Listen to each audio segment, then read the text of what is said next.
is Hard Parking, sponsored by Right Honda and Right Toyota out of Scottsdale, Arizona. This is a classic episode week.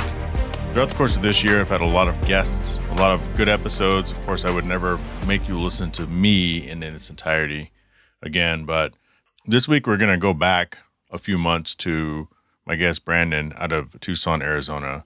Goes by Tuxon Speed. This is probably one of the most motivational episodes. I've listened to this episode myself a few times. And so if you're relatively new to the show, you'll be listening to this for the first time. And this really wraps up. This helps really define what this podcast is all about, because, you know, Brandon's a car guy, but you're not going to hear much about cars. You're going to hear about his incredible journey that he's still on today, from rags to riches, from drugs to jail to making his own little empire. And he's doing it the right way. And he's an inspiration to many. Brandon, known as, Tucson Speed on YouTube, Nine Line Media. Welcome to Hard Parking. Yeah, man. Thanks for having me. We had been chatting a little bit in DMs and stuff like that. So I'm glad that we were finally able to sit down and kind of go over some things and hopefully be able to, use, I guess, my story or whatever we talk about today as motivation or provide hope for other people, right? So. Absolutely, because we were introduced by Chris Cram, who hasn't been on my show, but he's been on, my friend Wes's show. Yep. I'm always down to talk to, local car people that have a story, as we kind of talked about before. So we want to kind of get into that. And you're down in Tucson right now? Yeah. So initially, I grew up in California, moved out to, I would say, like the East Valley of Phoenix back in like 2000, 2001. When I moved out here, I was a sophomore in high school. Bit of a rough transition coming from, growing up, going to school with the same people and then just kind of getting dumped into Arizona in the heat in the middle of the summer. But then I would say, going close on 5 years ago now, I moved out to Tucson, Arizona, and we can kind of get into why I made that transition. But 5 years. Okay. 5 years, man. So yeah, we have a lot of stuff to explore. It hasn't always been easy for you. Tell us a little bit about your humble beginnings. Yeah, so I kind of want to preface this with the fact that by no means do I have life figured out. Of course. And I'm still working it day by day, just like anybody else, right? Well, I can kind of gloss over my upbringing, but like I said, grew up in California. Right. I grew up in an area where I think my mom tried to put us in an area of town where she felt the most comfortable. And that was probably a little bit out of her budget. So it was like we were living in a nice area.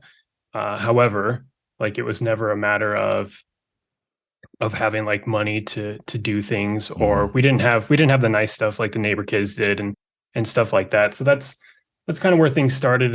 And funnily enough, and I'll touch a little more on this later, but one of my first things that I did as a kid was going around to neighbors' houses and offering to wash their cars. So I would be able to have some money on the side, so that way I could go, like when my friends were going to, like their parents would take them to Disneyland and stuff like that in California.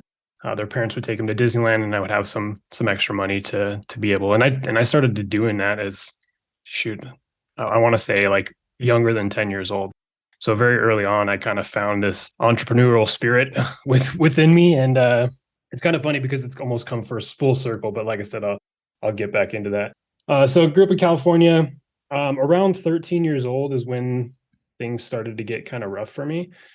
13th birthday, my mom sat me down in the morning and she was like, "Hey, I just want to let you know that Mark, who I thought was my dad and the man that's been raising me up until I was 13, she let me know that he wasn't my real dad." And as somebody that was kind of transitioning from being a boy into, growing up, going through puberty, all those things, that was hard, right? So 13th birthday, she let me know that. And she also let me know, like, "Hey, I met your real dad last night and we're going to go see him this morning." So it was like a super, super awkward thing as a 13-year-old that just found out about this information. Meanwhile, it's my birthday, like things are supposed to be cool. I'm finally a teenager. And yeah, so that was a little bit rough to kind of go through that. And then once Mark, like I said, the man that was raising me and who my mom was married with, they got a divorce, and he found out that I now had met my real dad. So he kind Oh, of, he didn't know.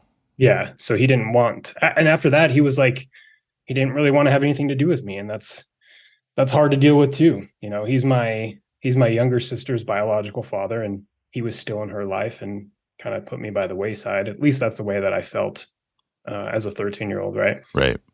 They got a divorce, and my mom started riding a guy that was in prison in California. He gets out of prison, and they're instantly like together. He's essentially living at our house. How old were you when this happened? So this was still like right around within the same year, right? 13, 14 years old. Oh, So like it was just like a whirlwind of events, like one sure. after another, right? We decided to make the move to Arizona. He ended up coming with us. And then it was just like a matter of, I felt like as a child, my mom was choosing this other man over her kids, right? And it sucked, right? So that's where like the rebellion, the really not caring about anything kind of started. It's a dangerous age. It's a volatile age. Yeah, man, for sure. So I came out here, moved to Phoenix, again, started sophomore year in high school out there. Up until that point, I did fairly well in high school or in school in general. Freshman year was good in California, then transitioning to sophomore year and all that stuff happening over that summer. I guess I just didn't really care. Like nothing really mattered anymore. So ended up dropping out of high school. My mom sent me to a military school out in Queen Creek. I graduated from that. So that was a place where I stayed for about 6 months and I think that their goal was to kind of take these young men that have gone through some traumatic stuff and kind of bridge the gap and kind of meet them where they are and get them prepared for adulthood, right? And I think that was something that was good for me. And can I ask you something? Yeah, definitely. How did you feel getting shipped off to Queen Creek, which is right down the street from me? Just for people can kind of paint the geographical image. It's all still Arizona, but that's 2 hours away from Tucson-ish. So I wasn't in Tucson yet. So okay. You were in East Valley, right? Yeah. Okay, so you're still but here. Still, like back then, there was nothing out in Queen Creek yet. Do you know what I mean? So it was. I know. It was still like kind of a barren place. Right next door, there was a boys' school, and to be honest, it was just like another parent giving up on me. Right. Like that's what I was wondering. Yeah. Yeah. So, but funnily enough, like even throughout my like that period of time, I was still obsessed with cars. I very vividly remember having like a 1987 Cadillac Brougham that I spent hours and hours like polishing. The paint of this car was white. It was like perfect. It had like 30,000 miles on it. It was great. But when I graduated the military school, I started getting into drinking. I played around with cocaine, things like that. And it was just kind of a point to where I didn't really have any direction. Like I had developed some discipline. How old were you at this point? At this time? So I graduated in 2005. So I was like 16, 17 years old. Yeah. Oh yeah. So like between that time period and the time that I turned 18, like I really didn't have much going on. Like I was doing like call center jobs that I would maybe hold on to for like a month or two max, because I just wanted to go do whatever I wanted to do. Right. I had no sense of responsibility, nothing. And something else that has been a challenge to deal with was growing up. I've always been the fat kid, right? I've always been heavier set. And which clearly you're not now. So people don't know listening to this, but yeah, you're pretty fit. Right. Yeah. So that's been kind of part of my journey too, is figuring out all that stuff. And so I'm working these jobs, and one of my best friends at the time was like, "Hey man, why don't we just join the military?" And I was like, "Well, I'm probably too fat to get in the military, so I need to figure all that stuff out."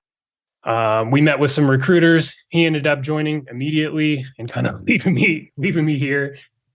And for, I don't know, maybe this is probably when I'm like right at 18. I started working with a recruiter, and he would pick me up from my house every single morning and take me to the gym. And I lost enough weight to pass MEPS and get into the Army. But much like everything in my life up to that point, I had quit or failed, and I followed through into the military. So I joined the Army as an infantryman, finished basic training, got to my duty station in Kansas, and again, things back at home weren't going my way. So my grandmother was somebody that I had developed a close relationship with after the things kind of happened with my mom at an early age, and I kind of developed that. I wouldn't necessarily call it hatred, but there was just like I didn't feel great about our relationship together. So I kind of leaned into my grandma being that mother figure that she wasn't anymore, right? Mm-hmm. So I'm in Kansas at my first duty station, and my grandma passes away, and then I just kind of started turning back to alcohol, taking sleeping pills, and things got really bad for me. And again, like I had lost enough weight to get into the military, but I was still the fat kid in the Army, right? So like that's being in an infantry unit, that's still it's kind of hard to deal with. You're still getting bullied, you're still getting made fun of all the time. I had no place being in the shape that I was in, trying to perform the job that I was trying to perform, right? Looking back, like I can see that, but hindsight's 2020. Always.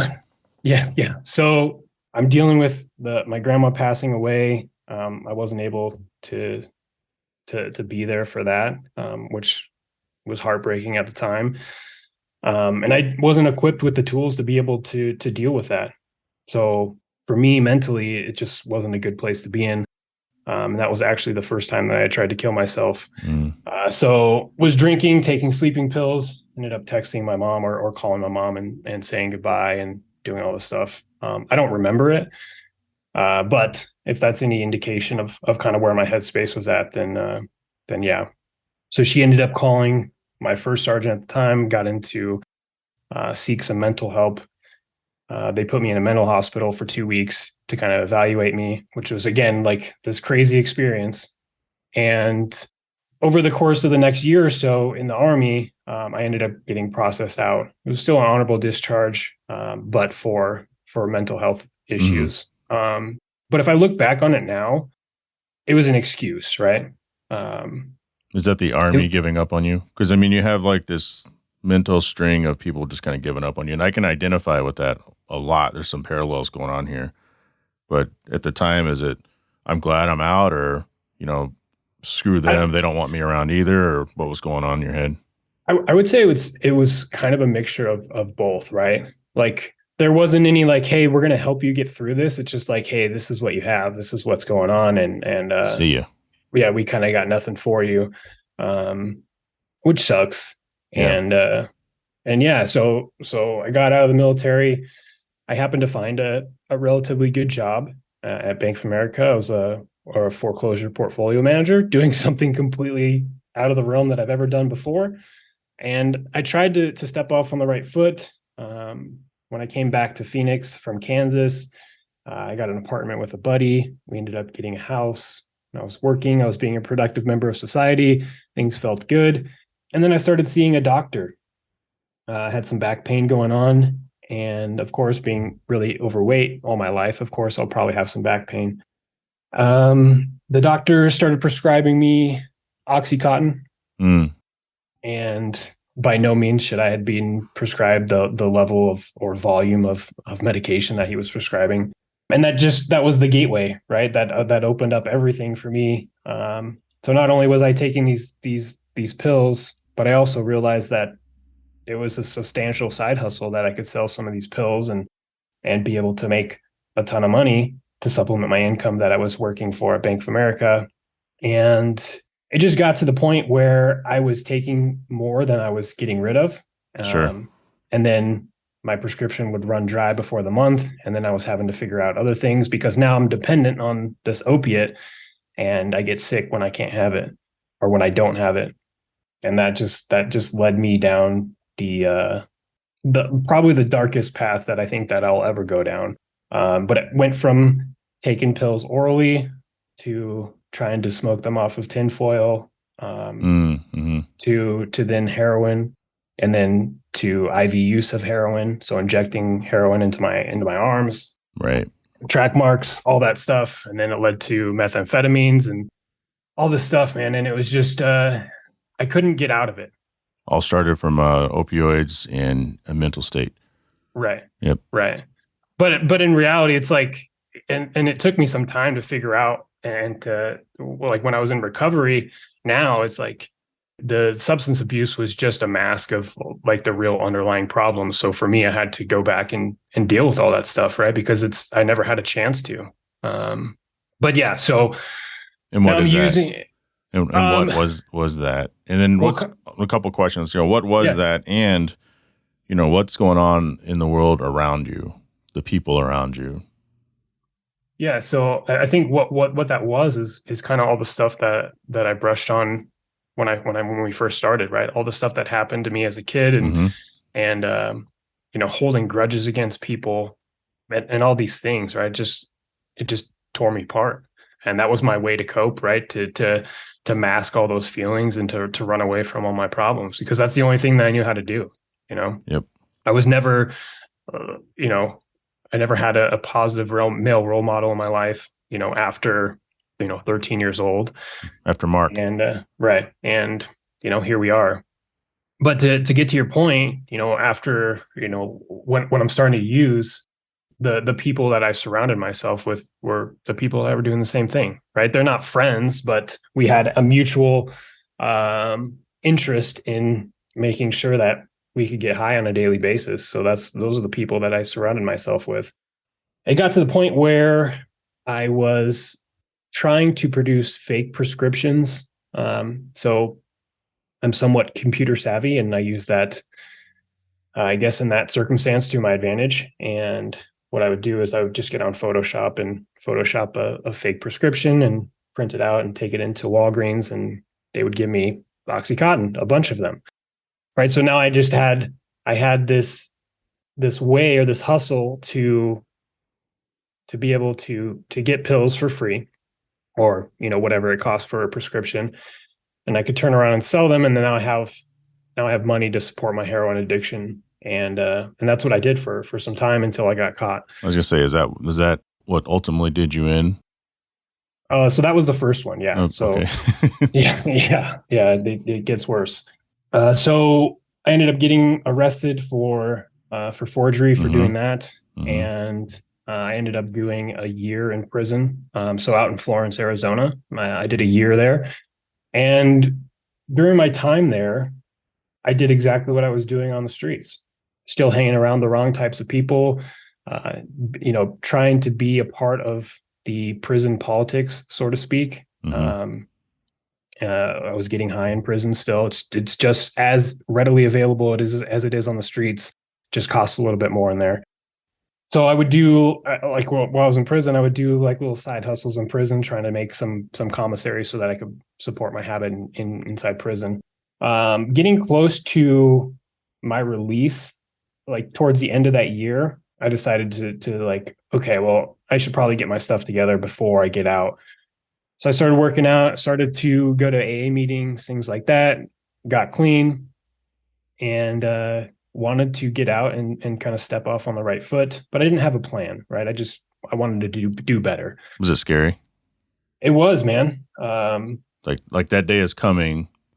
My life was shit going in. Yeah. What am I going to do when I get out? Right. Yeah. And all along this process too, I would say, so I was doing pills with my mom too. So my mom is still currently in active addiction. So she picks me up, and I paroled back home, which I knew was not a good idea, just because I know my mom, and there's some codependency there, because I know that she still uses, and blah blah blah, right? So we get to the day that I'm getting released. I get released from prison. She picks me up. We stop at like a Circle K on the way home, and she's like, "Hey, do you want anything?" And I was like, "Sure, just get me like a Gatorade or something, or maybe it was an energy drink." Right. And she comes out and she has like a tall can of Bud Light, and she's like, "Here, you deserve this." And then she pulls out two Oxycontin and she crushes them up on her center console, snorts one. She said, "Here's the other one for you." And at the time, like I didn't have enough clean time under my belt to be able to say no. Right. Again, no tools, just trying on a hope and a prayer that I was going to figure it out and be fine. I mean, And but look, I mean, to be fair, for people who have never been in situations or have never gotten anything, they're going to be like, what the fuck? But to people who have been in those type of situations, it's hard to say no anyway. right. Yeah. So, yeah. So of course I didn't say no. And Right. and I ended up rolling home. I tried to get a job at Goodwill, and now that I have a felony conviction, I couldn't get a job, and they said no because of my record. And that was my answer. That was like, oh well, if I can't get a job, then I'm just going to go back to knowing what I know to do. I know I can make money doing, selling drugs. So that's what I started doing immediately. And it was about so I got released on December the 13th, so right around Christmas. A couple of days later on Christmas, some old friends, so my long-term friend growing up, the one that joined the military with me or around the same time, he was home on leave. So we got together, went to the bar. Again, I'm on parole, so I'm not supposed to be drinking. I'm not supposed to be at bars or anything like that. We meet at the bar and we get drunk, and I end up getting into a bar fight. And it turns out it was the owner of the bar. So everything, of course, was on camera. I think I punched him once in the face and did some damage, and then got thrown out of the bar, and then just kind of brushed it off like it was a bar fight and continued to do the dirt that I was doing day to day. Actually, that same night, I met a girl, and she hadn't used or anything like that before, and I brought her into that life, so to speak. Mm-hmm. Because for me, I think I looked at her, as sick as this sounds, I think I looked at her as a tool to be able to fuel my addiction, or another resource that I could get money from, or something like that. Looking back on it now, which is shitty to say, but that's just the reality. It is the reality. So we're doing that, and I think maybe 6 months later, I get a knock at the door from Chandler PD. It was detectives from the homicide division, and it scared the shit out of me. Right. Because they were like, "Hey, do you know why we're here?" And I was like, "Homicide? Like, I have no idea why you would be Right. here." And so I ended up going down to the station with them. They explained to me like, "Hey, we got you. You assaulted this guy at the bar. We have everything on video. We have eyewitnesses, all this stuff." And I was like, "Cool. You have me dead to rights." And so I got booked into Maricopa County Jail again. So this is for the second time. And I get put in maximum security jail, which is not fun. So it's I don't remember the exact way they have it, but you're locked into a 2-man cell for, I don't know, I want to say like 20 hours of the day, and you get like 4-hour window. You can come out and walk around the unit. So let me ask you this. So the homicide guys were there just to kind of bring you in. There was no like. Correct. Yeah. But I mean, it still scared me, right? Right. It was crazy. So I'm in county jail. So he pressed charges, the bar owner. Correct. Because he could. Yep. Yeah. So my charges was aggravated assault to commit serious physical harm, which is a F2 felony. And just to put that in reference, murder is an F1. It's a fist fight at a bar. Right. And then that's one of the. So I used to, work security at bars when I first moved to Grand Rapids, up to assistant manager, and the police, they were just chilling outside the bar. They knew fights were going on. People would get thrown out, and all they care about is making sure people don't fight on the street. They just, this guy's drunk, this guy's fucked up. They'll watch people wobble away from the bar. Right. Well, I think that they knew kind of the life that I was leading. Right. And sure. And look, 13 days prior, I had just gotten out of prison. I was still on parole. This guy's got a rap sheet. Let's just get him off the street. Yeah. So during the time when the fight actually happened and the time that I got arrested, with the girl that I was seeing, we were actually doing a lot of like what you would consider like organized retail theft. Mm-hmm. So she worked at a grocery store, and I would go in and I would steal a bunch of products, and then I would come right back a couple hours later, and then I would return those products for cash, and then Right. would be able to go buy drugs and supply us for the day, right? So we did that. I did that every single day for a long time, for months and months and months. And that was What's the term for that? Retail? uh, organized retail theft is Interesting. I think Yeah. what they call it. Yeah. Because I mean, I'm considerably older than you, 47, Mm. and that's been a thing for probably decades, probably 100 years. It's just I just didn't know what the title was, because we've all known people who work someplace that might look the other way, or Yep. cash out and meet in the back, and here's your half, here's my half. Interesting. Yeah. So that's what we were doing to supply our drug addiction. But so I'm in county jail. I go to court, and the first plea that they give me was 10 to 15 years. So that's a plea agreement if I plead guilty to these charges of 10 to 15 years. Because I have historical priors, I was still on parole, and this is like an aggravated violent crime, essentially, is what they were charging me with. No, but not the retail theft like that. No, no, no, That's one of those no, no, things. no. Okay. So Yeah, people get away with stuff like that. yeah. So it scared the shit out of me. Yeah. If I'm being honest, like Mhm. 10 to 15 years, like Mhm. yeah, I was thinking Yeah. that I don't know if I'll ever be able to see my mom again. Like those are real numbers. That's a long time, man. Well, It it's took crazy me because it's not like, I mean, sure, you punched a guy. I mean, you got in a bar fight, so what? But it's not like these are violent crimes. We're out there just, I don't know. I'm not saying the justice system is messed up, obviously, but to not really know you well, but to know what you're up to now, it's like we could never even had that opportunity. Yeah. Yeah, it's crazy, man. And it's crazy. The majority of people that I meet now and if I have an opportunity to share with them my story, they're in utter disbelief, right? Just because of the life that I lead now, which is cool to see.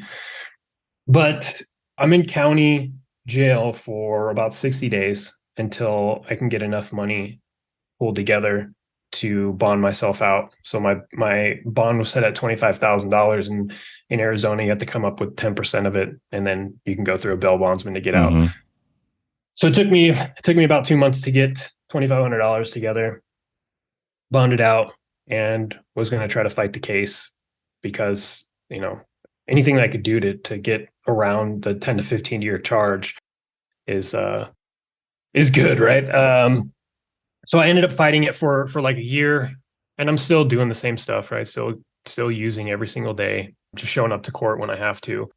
And my final plea, the one that I took, was 2.5 years, and that's what I did, right? I took that 2.5 year plea and turned myself in. And the first day that I was back in county jail, getting ready to go to prison, I made a commitment to myself that I have to do whatever it takes to make sure that this never happens again. Because if it does, they're for sure going to hit me with double digits, no matter Right. what. No Right. matter what I do. If I get in trouble again, like that's it, man. And I didn't want that to be it, you know. And how long And ago was this now? so that was in like 2016 when I first went in. So you Uh, got out when? I got out in 2018, but I think such a large component of, well, first, prison 100% saved my life. 100%. And if it weren't for that experience and some of the other men that I met there, then we wouldn't be having this conversation today. I'd either be doing a life sentence or I'd be dead. Mm-hmm. 100%. So I get to prison, and again, like, I know prison, right? I've been there before. I've done the typical sentence that everybody else does, and just continues to do the crimes that they were doing on the streets inside of prison. And I knew that that's not how I wanted to do my time this time. It started with just surrounding myself with like-minded people that didn't want to make prison a career, essentially. And I met a really good mentor. His name was MC, or well, that's what we called him. His name was Right. Shane Corliss, and he was teaching some classes on the art of just how to be a better man. And that's where it all started. I was taking classes every single day. I was reading. I started working out. So when I got into prison, I was 335 pounds. When I got No out, shit. yeah, man. And I can even send you my some pictures that will probably blow your mind. But but yeah, so I did this thing while I was incarcerated called Men in Recovery, and it's something that has impacted me till this day. And it was the catalyst that helped me explore all those childhood traumas that I was self-medicating for. So I was able to deal with all of those, work through all those things, understand, um, that a lot of those things were not my fault, and that it was other people's problems. I just happened to be, you know, a part of that picture, and I don't want to claim any kind of victimhood or anything like that. But that was just how it is, and I came to terms with that. Right, I was able to go through and forgive Mark, the guy that raised me. Mm-hmm. I was able to forgive my mom and deal with all that stuff, and set healthy boundaries for myself. Right, so I did that, and my focus was just being 1% better every single day. And if I can do that, and if I can win every day, then my hopes was that by the time that I get out, I'd be a completely different person. And that's exactly what I was. So one day in prison, or somebody was coming in to speak. His name was Danny Howe. And he was just coming in to share his story. And he ran a halfway house here in Tucson. And I don't know, like something just spoke to me and said, I need to stay in Tucson. I can't go home. And I need to go to Danny's halfway house because his message resonated with me so well. So I get out, I go directly to his, and I get out with $200 to my name, no clothes on my back because nothing fit me. Mm-hmm. Right. Yeah. So I get out with a couple $100, was able to pay for the first week halfway house. And while I was in prison on the yard, there was a company that had a call center on the yard, as crazy as it sounds.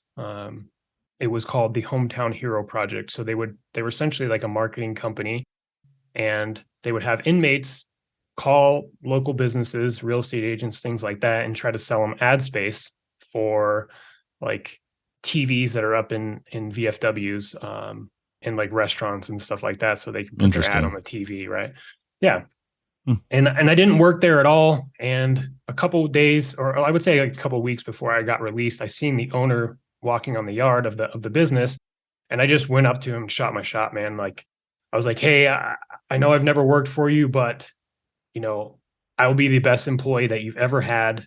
I will show up on time. I'll do whatever you need me to do." He's like, "Oh, well, funny enough, I need somebody that can do graphic design." He's like, "Can you do graphic design? Do you have any experience with that?" And I told him yes. And I didn't have any experience with that at all. But I knew I was going to figure it out. So I got out and I had a job, which is huge. So I was making $13 an hour, and living at the halfway house, taking the bus to work here in Tucson. And if I show up the first day at work, he's like, "Okay, I need to do this." And what I would do is on my bathroom breaks or lunch breaks, I would go and I would watch YouTube videos on how to do what he asked me to do, and I would go implement that stuff. Very good. Yeah. So like I would just self-teach myself how to do what I was doing. And yeah, it was just working out. I felt great. I was able to get my license back. I bought a car. I became like the house manager of the halfway house, so I didn't have to worry about paying rent. I just had to make sure that people were doing like their chores and stuff like that. People were in by curfew, and it was cool, man. It was a nice setup, and it gave me like that sense of responsibility that I never had before. Let's take a quick break, and then we'll get to your redemption story. Yeah, definitely. So let's get to your redemption story. So you're basically running this halfway house. So yeah. So I'm at this halfway house. A couple days after I got out, I actually I met this woman that I'm still with now, and we're getting married here next month. So less than 30 days. Yeah, man. And when I first met her, I was brutally honest with who I was and my backstory and what I'm trying to accomplish now and the person that I am now. And again, like she didn't know the old Brandon. So I'm grateful that she took the leap of faith and kind of hung around for where we are now, because I think that we've both grown a ton over the past 5 years and things are great, man. But I'm working at this marketing company doing the halfway house stuff. And I got to thinking, like, man, I just taught myself how to do this on YouTube.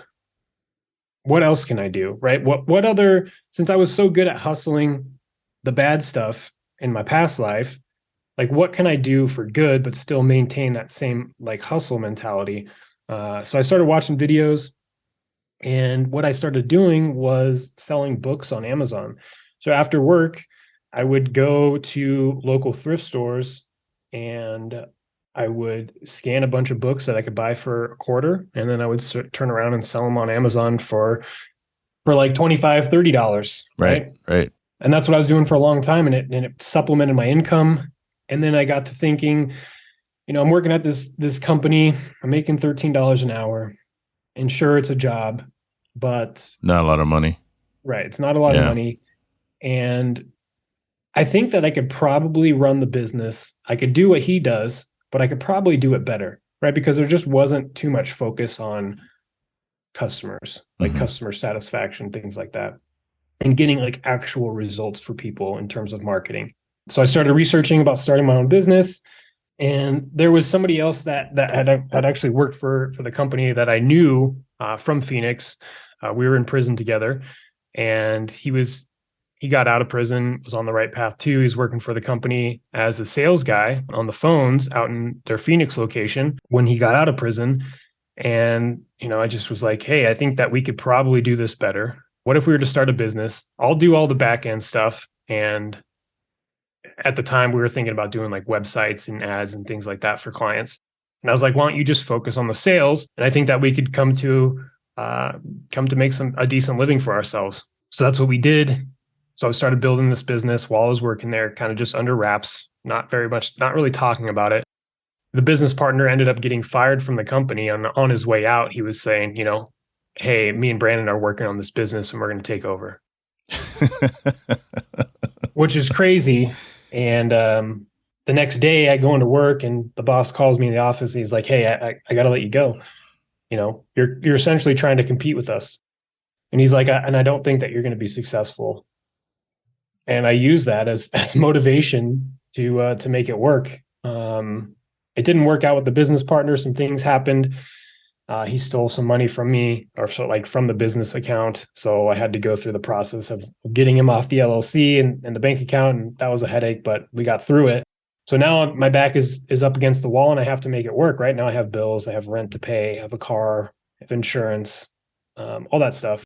And that was really, it kind of lit a fire in my ass. And that's when things got really exciting. So I kind of nailed down exactly what I wanted to do in the marketing business. And I decided that I was going to get really good at running Facebook ads for local businesses. And I landed a phone call with a company here in town. They even have some trucks out in Phoenix, but their name is Steamy Concepts. So it's a carpet cleaning company. Okay. I was able to sell them on my services. Yeah. Yeah. I was able to sell them on my services, and that's kind of what sparked everything for me. So he became my biggest advocate because I was able to crush it for him and explode his business just with running Facebook ads for him. And he started recommending me to other carpet cleaners. So that kind of became my niche. My niche was carpet cleaning and developing ads for carpet cleaners specifically and helping them grow their business. And it got to the point where I think in 2021 I did just shy of 7 figures by myself, no employees. And it was crazy, man. Like I'd never had that type of money before, and I didn't know what to do with it. It kind of led me to how do I make this money? Because it's just sitting in a bank account, right? How do I make this money go to work for myself? Right. and I started doing some things in the stock market, trading options. Then I jumped pretty headfirst into crypto, and Right. that was right around the height of the bull market in 2020 when COVID was going on, and I was able to accumulate, a ton of money and be able to have sufficient capital to jump into this next business venture that I'm jumping into now currently. Can I ask you a Um, quick question about crypto? yeah, definitely. You think Bitcoin's ever gonna is it ever gonna recover to that incredibly large amount of like 68,000? I mean, I personally believe it will. Might And be I a think, while, right? yeah, but I think it will. I think that like the overall macro environment with what's going on with the US dollar and things like that, Hmm. I think that we have some rough times ahead, but I think that it will recover. Yeah, And that shit was but yeah, insane. yeah, yeah. I mean, I've de-risked a lot since the market has been on the down, Sure. like, and it's recovered a little bit, but Right. Yeah. but still, I wanted to protect the capital that I was able to make during that time period. And during the last couple of years too. So I know that I mentioned when I got into prison, I was 335 pounds. I told myself that if I could keep the weight off for 5 years, then I would have like the surgery to remove a lot of the excess skin. So I Hmm. had that done. That was a headache to go through. And then I can only imagine. yeah, yeah. So I had that done. And then during my recovery of that surgery, I was like, I want to do an Ironman. So if you're not familiar, it's an Ironman triathlon, swim, Hmm. bike, run. And I ended up completing an Ironman 70.3 down in Tempe in 2021. So that was a huge thing for me, and that's just part of who I am now. It's just being like setting these goals for myself and making sure that I can accomplish them, because in the past I never set goals for myself and I had kind of quit on everything that I've done. So now I try to make sure that not only am I setting goals for myself, but I'm checking boxes too, and making sure that they're completed. If you could go back and tell, not even go back, but can you just imagine, could a 2016 version of Brandon ever even imagine killing an Iron Man? Absolutely not. Yeah. I can't even imagine. Like, I don't want to do a basic charity 5K run. I'm not gonna lie. I did that shit once. I'm like, okay, that's it. Yeah. So Wow. yeah, definitely not, man. Definitely not. But again, I still live like nothing changed when I got out of prison. Hmm. Like sure, my surroundings changed, but the way that I live my life, I wake up every day at 4:30 a.m. I read. You know what I mean? Like I have a very set routine, and that is what I believe has allowed me to be successful, because it's those little wins day by day stacked over a long period of time that have gotten me to where I am today. That Um, stability also in your life of yeah, your man. fiance, Yeah, for sure, for sure. because I don't hear any S of that in the past. Right. Yeah. No, there was never that. So her and I, and this is kind of funny. So we were dating when I was in the halfway house, and I could have just moved in with her. But for me, I wanted to, because I'd never had any responsibility before, right? I've never been on my own. Like I'd always had like roommates and stuff like that, or lived with my mom, even as an adult. For me, it was a box that I needed to check to make sure that I had my own place outside of the halfway house before I committed to living with her. So that's what I did, Yeah. and I ended up renting out this place, and it got to the point where I was just staying overnight with her on the weekends, and then it got to like every other day, and then Sure. finally it was like, okay, well, I'll just move in. So I did, and she had a house, and funnily enough, it was like literally 5 minutes away from the prison that I was released from. It's just kind of That's crazy how everything works. yeah. That kind of keeps you at bay, huh? It's like, Yeah, yeah, um, talk to me about your this detailing company. yeah. So I mean, part of owning this marketing company that I have now, it's like everything that I do is from my home. Like I just it's everything's on the internet. I can work from home. I don't need an office or anything like that. But now that I was financially stable and I was able to purchase some pretty cool cars and stuff like that, I was running out of garage space at home. And I was like, well, what if I just rent an office space It's like a tax deduction, and then maybe have like an area in the back where I could maybe set up like a wash bay to be able to detail my car, because here in Arizona it's a pain, right? In the summer it's hot, you get water spots, all this stuff. For sure. So that's what I wanted to do. And then I was like, well, what if I want that? And I'm sure that there's other people that would probably want that as well, right? Just to be able to have a place where they could come take their car indoors, be able to wash it themselves, have access to like high quality equipment, all that stuff. Something that's not going to break the bank, because to me that sounds like something that maybe the high rollers would do, but then they wouldn't really wash it themselves. They would just drop it off. Exactly. So I got on YouTube and started to see if anybody else was doing anything like it. And I found this company called The Bays out in Chicago. And they had just started. There was a guy on YouTube. He was documenting the process of them getting their location. And I kind of followed along their journey for a couple months.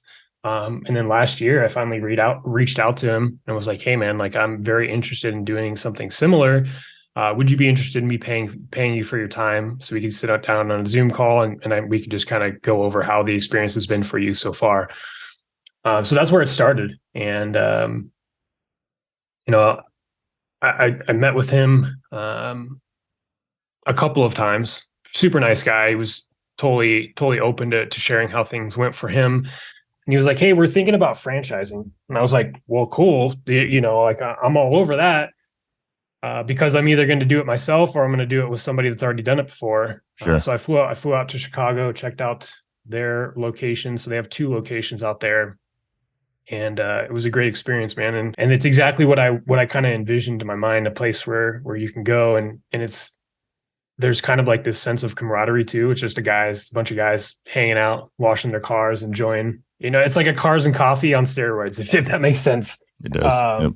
So flew out to Chicago, checked things out, and was like, yeah, man, I'm definitely open to franchising. And that's kind of where we're at now. I'm actively looking at properties, went and checked one out yesterday. Got the LLC set up, all that stuff. So just kind of like finalizing some of the small details, but yeah, man, and it's funny to come full circle, because like I said in the beginning, this was something that I was doing as a child, door to door. Right. Going door to door, asking people if they want their cars washed and just washing them in their driveway. Learning how to take that money that I would make and invest that back into like the quote unquote business, to buy more products, to be able to offer different services and things like that. So I had things figured out as, like from an entrepreneur standpoint, or I had that vision or that passion from a young age, and they just kind of like rolled into my life as an adult now. And yeah, man, it's just so crazy to look back and think of all the stuff that I've gone through, all the stuff that I've put myself through, to now where I'm at today. Me and my fiance just bought a house out in Vail, Arizona. I would imagine I consider myself a successful entrepreneur. I've been doing it for a couple of years now, and hope to continue it and build more businesses and bring people along with me for that ride too. But yeah, man, it's been wild. It's been crazy. Well, that's fantastic. I have a few follow-up questions for you. First off, thank you for sharing that journey. Hopefully people find inspiration in it. They should. Because, let's talk about your YouTube page, and then I'll get to some more deeper questions about it. So tell us about your Tuxon. Yeah. As we talked about earlier. Yeah. Yeah. So like I was explaining to you earlier, so since I've never lived in Tucson up until, 5 years ago, I always called it Tuxon. And so that's what I named the YouTube channel. That's my Instagram handle. So Tuxon Speed, Tuxon Speed. And it's just something that I started as kind of a hobby. And like, look, I haven't been doing it very long at all. But it's something that I really enjoy doing. But not only that, but it's allowed me to continue to learn how to do things. Like I didn't know how to record video. Being gone away from society for so long, like smartphones and everything has progressed so crazily fast, man. Yeah. So yeah, just the YouTube, I'm just kind of like documenting my build. So right now I have a 2023 M3. Mm-hmm. And I've just been kind of doing a bunch of stuff to the car. And like I said, documenting that.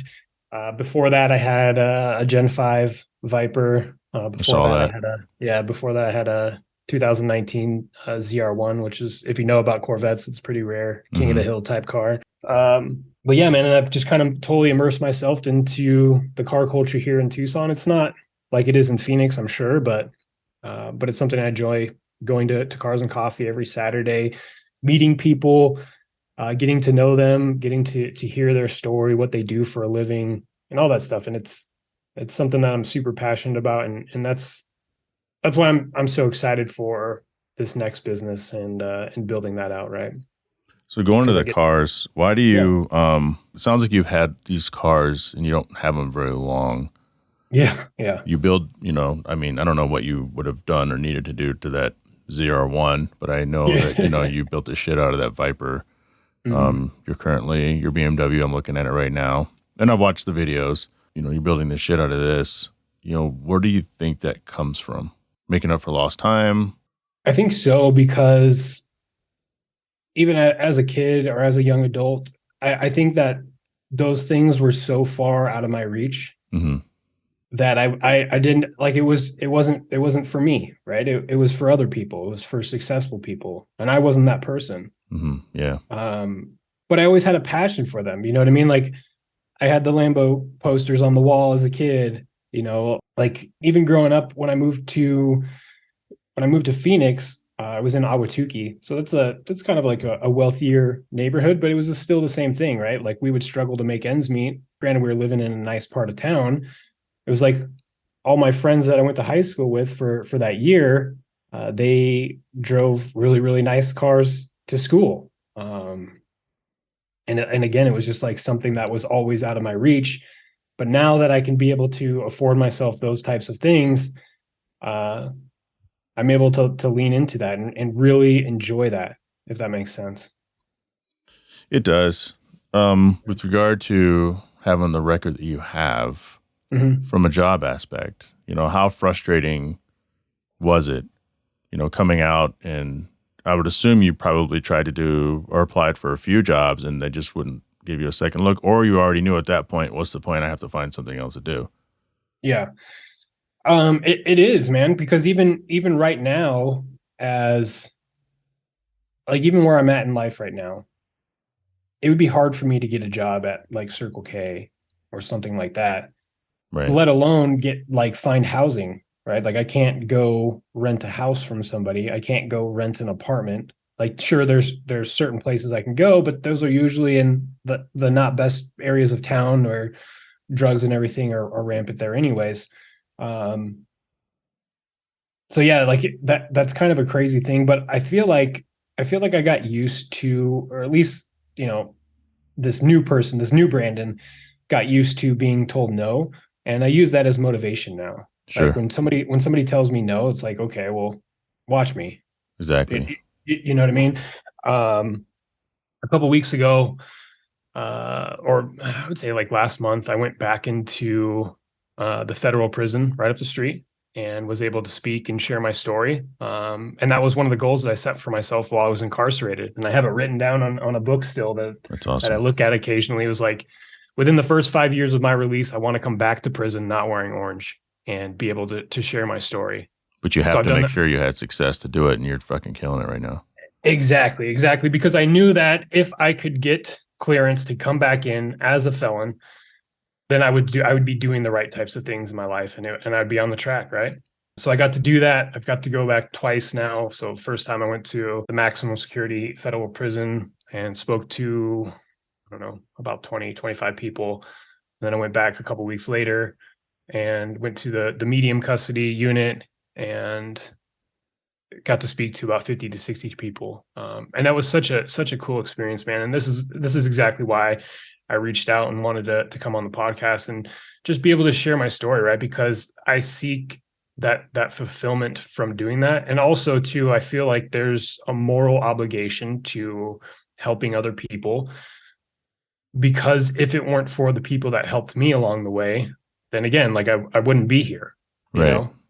There's Go an ahead. interesting dynamic in our culture, and I don't think there's any way to necessarily remedy this, but you are one of those people that are leading that charge to hopefully change this at some point, but getting housing, buying cars, getting a job, people see convicted felon, and it's not like, if you see a misdemeanor, okay, what was your misdemeanor for? Oh, I broke, criminal mischief. I threw a rock through a window. Oh, okay, you're cool, right?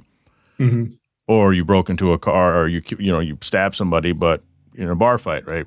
But when they see felon, it's automatically, this is a bad guy. This is a bad person. You can't trust this person. And I think that's the wall that so many people hit. And it's probably easy for them to just completely give up.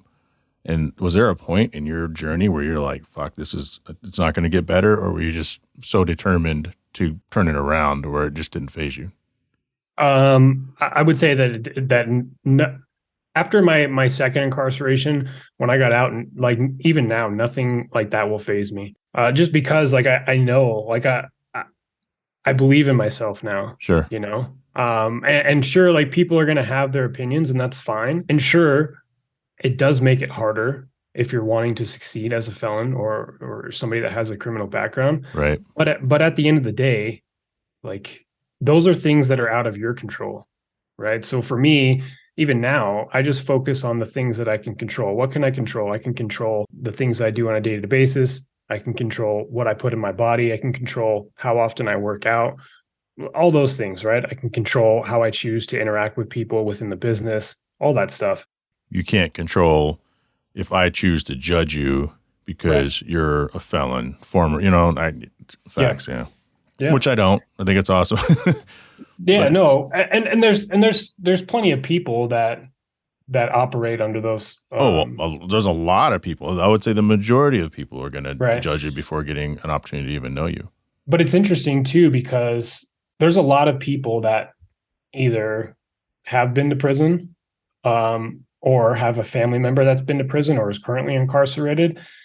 So it's not like it's something that's completely foreign to a lot of people. I just think that it's easy. It's like the societal norm to just turn those people by the wayside if they have like a criminal background or something like that. But and here's the thing, Jay, is like the way that I did my time the second go around is probably the way that 1% of the total prison population chooses to do their time. Right. Right. The thing that we hear most, right. The thing that we hear most often is that people get out of prison and they go back and then they just make a career out of it. Right. They're out for a couple months or a couple years and they go back and their sentences become longer and longer. And then, before they do it, they're doing a life sentence on an installment plan. Right. And those are the people that you hear about. You don't hear about the people, because there's so few of us, you don't hear about the people that get out and be successful, let alone like want to get out, be successful, and then pay it forward and speak up about the things that they've been through. So, well, I've enjoyed your story. Hopefully everybody else has as well. How can we get a hold of you, or we just follow Tucson? Tucson, spelled Tuxon, is on purpose, because when you try to say the word Tucson, that's exactly how it's phonetically, it looks like Tucson. So yeah, man. You could shoot me while I'm on Instagram at Tuxon_speed. I'm happy to chop it up, talk with anybody. On YouTube, same thing, Tuxon Speed. And yeah, man, I'm also going to be I'm trying to document the journey of starting this business too, and kind of building it, because it's completely different from anything that I've ever done. Right. Like I'm sure I've built a business, but it's all online, right? Building a brick and mortar company is a completely different monster of challenges that I'm going to have to tackle. But I'm here for it, man. I'm ready. I see a book in your future. Yeah. It's funny because somebody just asked me about this the other day. Is like, why don't you write a book? And I would love to.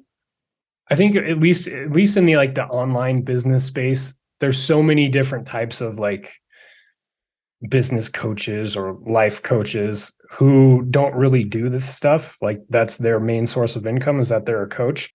So like I want to shy away from that as much as possible. And I want to sure, if there becomes a time in my life where I can set aside the time to write a book, then that's something that I would love to do. But still, I want my focus to be on building the things that I'm passionate about and just giving back value to people without expecting anything in return, if that makes sense. It does.